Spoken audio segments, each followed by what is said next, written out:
So let's talk a little bit about limp mode or limp home mode, failure mode, engine reduced power mode. It goes by a whole bunch of different names, but generally it's known as limp mode. So it's something that would take place when the engine or the engine control module, and we're going to focus on the engine control module specifically, when it sees an issue with the engine and it determines it has to reduce engine power.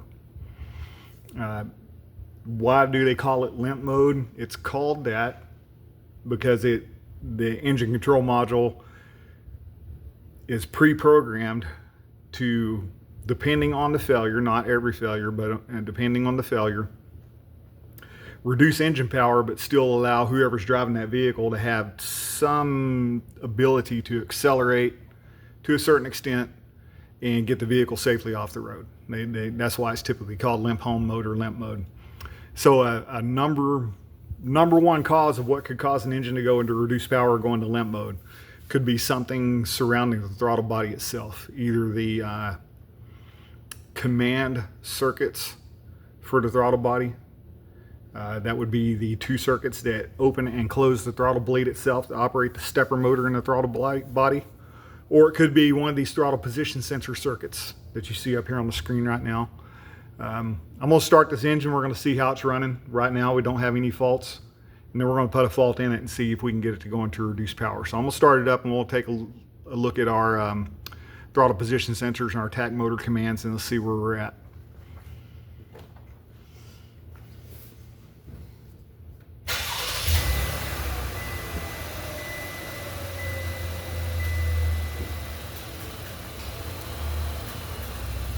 Okay, so you can see we're throttle position sensor 1's hanging out about 4 volts. Position sensor 2 is hanging out at roughly a volt.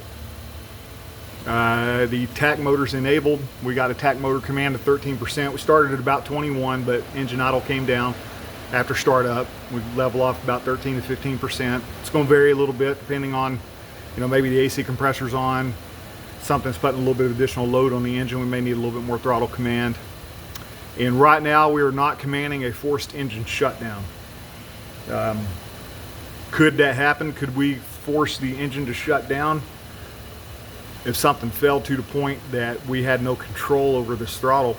Yes, the engine control module could force the engine to shut down.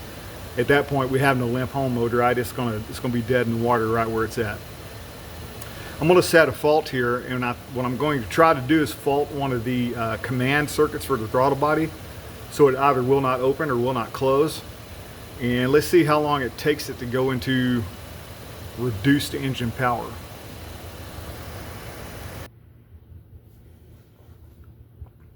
So I haven't restarted the engine yet, but I did set a fault.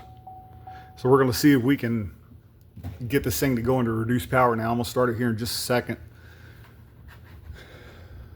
I'm going to add one more parameter here because I am going to try to go wide open throttle with this to see how long it takes it to go into reduced power. So let's start it up and see what happens.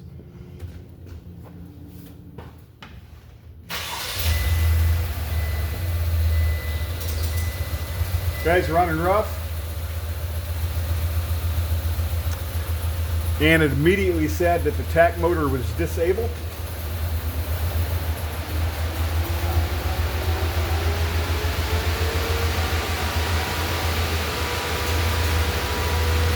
We actually default to high-speed cooling fan, normal reaction of the engine control module, and we are in reduced power mode. So the engine's barely running, but it is running enough for me to be able to get it off of the road. That's why they call it limp mode. I'm going to try to go wide open throttle. Let's just see how it reacts. I'm curious to see if this parameter right here, wide open throttle, if it changes to yes.